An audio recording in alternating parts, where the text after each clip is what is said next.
Good morning, children. Today in EVS, we are going to discuss the last topic of lesson 8, safety and first aid. We have already discussed about what do you mean by safety, कितने types के safeties होते हैं, क्या क्या safety हमें लेने चाहिए, safety at home, safety on the road. There are different types of safeties, isn't it? Then safety at other places like park, or you can say while burning any cracker or while swimming. Okay, so next topic comes first aid, the last part of the chapter. What do you mean by the word first aid, children? जब भी आप ये सुनते हो आपको क्या सब दिखता है? सबसे पहले किस चीज़ का पिक्चर आपके सामने आता है? The first aid box, isn't it? This is the first aid box. इस टाइप का एक बॉक्स है ना जो हर किसी के घर में भी रहता है, and even at school you might have seen first aid box. जब भी आपको चोट लगती है, आप क्राई करते हो और जाते हो ऑफिस की ओर, तो आपको सर या मैम जो भी रहती है एक फर्स्ट एड देते हैं ना. वो कहाँ रहता है? वो पर्टिकुलर इसी बॉक्स में रहता है. अब इसमें क्या क्या मटेरियल्स रहते हैं? डेटॉल रहता है, कॉटन रहता है, बैंडेजेस रहते हैं, देन दो स्प्रेज जो कहते हैं डिफरेंट टाइप्स के, वो सब रहते हैं. थ्रेड रखते हैं हम लोग उसमें, इजंट इट? ऑइंटमेंट भी रखते हैं, सीजर रखते हैं. सो ये जो एक बॉक्स के अंदर ये सारे मटेरियल्स रखे गए हैं, this particular box is only known as first aid box. Now अब एक वर्ड आपके दिमाग में आएगा कि ma'am what is first aid? First aid box तो हमें पता है कि जिसमें हम ये सारे मटेरियल्स इकट्ठा करके एक जगह रखते हैं, but what is first aid? First aid होता क्या है ma'am? Then children, what is first aid? जब मान लीजिए किसी भी पर्सन को चोट लग जाती है, कोई भी हेल्थ से रिगार्डिंग इमरजेंसीज आती है, और जो फर्स्ट प्रिकॉशन या फर्स्ट ट्रीटमेंट आप उन्हें देते हो, प्रोवाइड करते हो, that particular treatment is only known as first aid. जो हेल्प आप देते हो ना, लाइक आपको चोट लग, घर में अब मान लीजिए कि आपकी फिंगर कट हो गई, ओके, फिंगर कट हो गई विद नाइफ, तो ब्लीडिंग हो गया स्टार्ट आपका. तो क्या उसी तरह ब्लीड करते हुए फिंगर को लेते हुए आप डॉक्टर के पास तक जाओगे, डॉक्टर क्लिनिक तक? No. First what you will do, उसे फ्लोइंग वाटर से, टैप वाटर से उसे क्लीन करोगे. Then you will apply Dettol with on the cotton में डेटॉल लेकर उसे आप क्लीन करोगे. After that you will apply some ointment और ईदर बैंडेज, एक बैंडेज आप टेम्परेरी बैंडेज उसमें करोगे, and then you will carry yourself to the doctor, isn't it? So that bleeding जो है वो स्टॉप हो जाए. And after that when you meet a doctor आपको फर्दर ट्रीटमेंट देगा. So that treatment, the treatment which you got at home, जो घर में आपने ट्रीटमेंट लिया, that treatment is only known as first aid. Clear? Now sometimes even though people are careful, accidents happen and someone gets hurt. If we cannot take an injured person to doctor at once, we should provide some immediate help to him or her. And this help is called as first aid. Now first aid can save a person's life or prevent permanent damage to one's body. Isn't it? कोई एक permanent damage हो, बहुत ज़्यादा bleeding हो गया, घर से लेकर अगर हॉस्पिटल या फिर डॉक्टर की क्लिनिक आपके घर से काफ़ी डिस्टेंस में, तो उतना ब्लड तो निकलते गया, आपका वेस्ट हो गया, यू विल फेंट और अ पर्सन में डाई ऑल्सो. सो आपने उसे घर पे फर्स्ट एड प्रोवाइड कर दिया, तो क्या किया आपने? उसे हेल्प किया और परमानेंट डैमेज से आपने किसी एक पर्सन की बॉडी को सेव किया.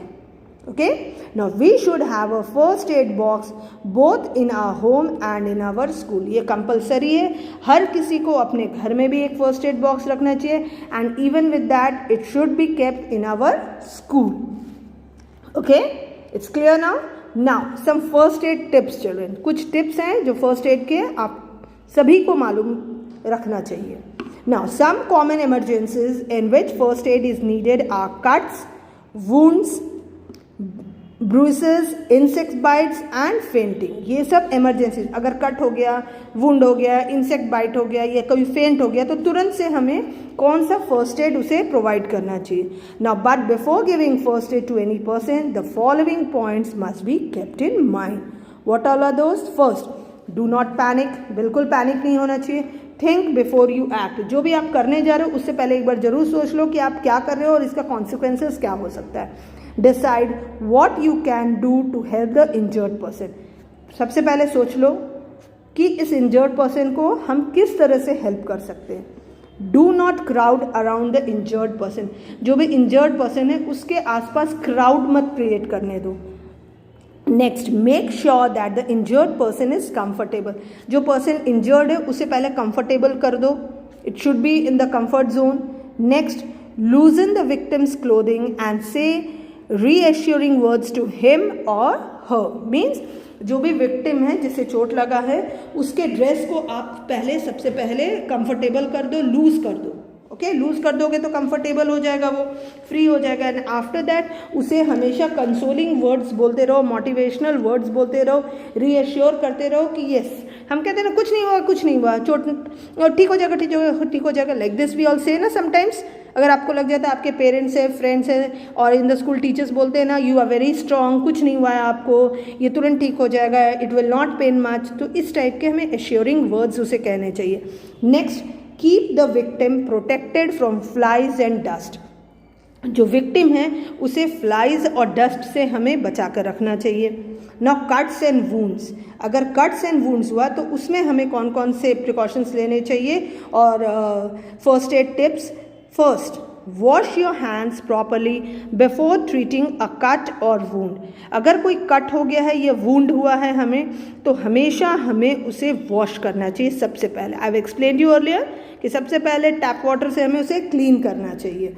Next, first wash the bleeding area with clean water to remove dirt, तो सबसे पहले हमें क्या करना चाहिए, जो ब्लीडिंग एरिया है like over here you can see, जो एरिया ब्लीड कर रहा है उसे हमें सबसे पहले वॉश करना चाहिए और उसमें जो भी डर्ट आई है, घुस गई है, उसे साफ करना चाहिए। Next, then clean the area with cotton swabs dipped in an antiseptic solution, एक कॉटन स्वैब लेना चाहिए, उसमें कुछ antiseptic solution like Dettol, Savlon, इस टाइप के एंटीसेप्टिक सबके घर में सॉल्यूशन रहती है ना, तो उसे कॉटन स्वैब में अप्लाई करना चाहिए और उसके बाद जो आपका वुंड है या फिर जो कट हो गया है उस एरिया में आपको उसे अप्लाई करना चाहिए। Okay, next, if a minor cut, अगर एक छोटा सा कट है, माइनर कट है, then put an adhesive bandage over it, छोटा सा एडेसिव बैंडेज आता है ना, उसे अप्लाई कर देना चाहिए, उसे क्लीन करके।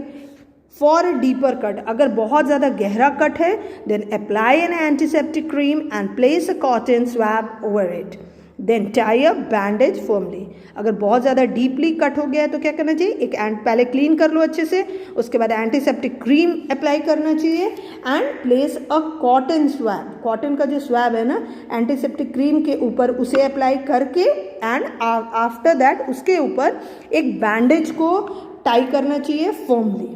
ओके, नाउ बर्न्स, अगर बर्न होता है तो क्या करना चाहिए। First, for minor Burns means छोटा मोटा अगर जल गया कहीं तो बर्न जो एरिया है, wash the burned area with cold running water, tap water जो गिरता है ना हमारा उससे हमें उसे साफ करना चाहिए पहले।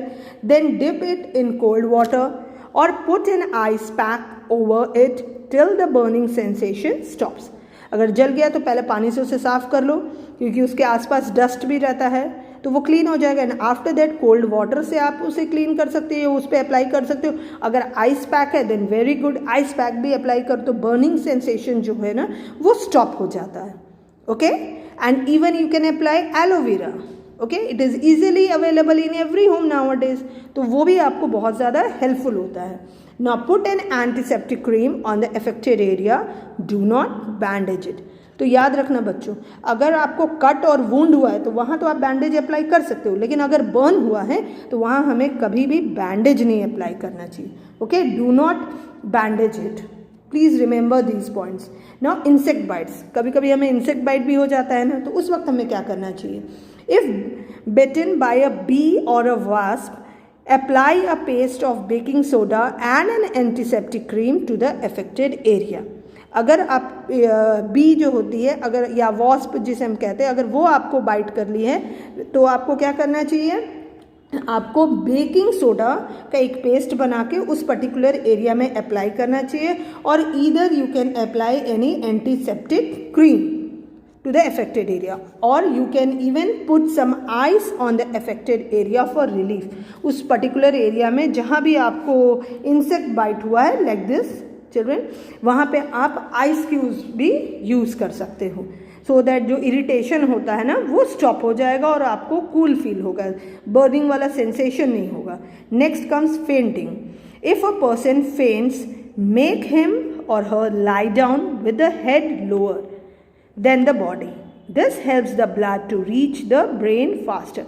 अगर कोई अचानक फेंट हो गया तो उसे प्लेन सरफेस में लेटा देना चाहिए और क्या करना है, उसका जो हेड है उसे नीचे की ओर, उसके हेड के नीचे कभी पिलो नहीं हमें देना चाहिए. वो हेड नीचे की ओर लटका रहे तो उससे क्या होगा कि जो ब्रेन में ब्लड जो सर्कुलेशन है वो स्पीड में ले लेता है, फास्ट हो जाता है. तो उससे जो फेंटेड पर्सन है ना वो सेंस में आ जाता है easily. Next, sprinkle some cold water on his और हर फोरहेड एंड फेस. तुरंत से आपको कुछ वाटर लेकर, कोल्ड वाटर लेकर उसके फोरहेड और फेस पर वाटर को स्प्रिंकल करना चाहिए. लेट हिम और her take rest and send for a doctor.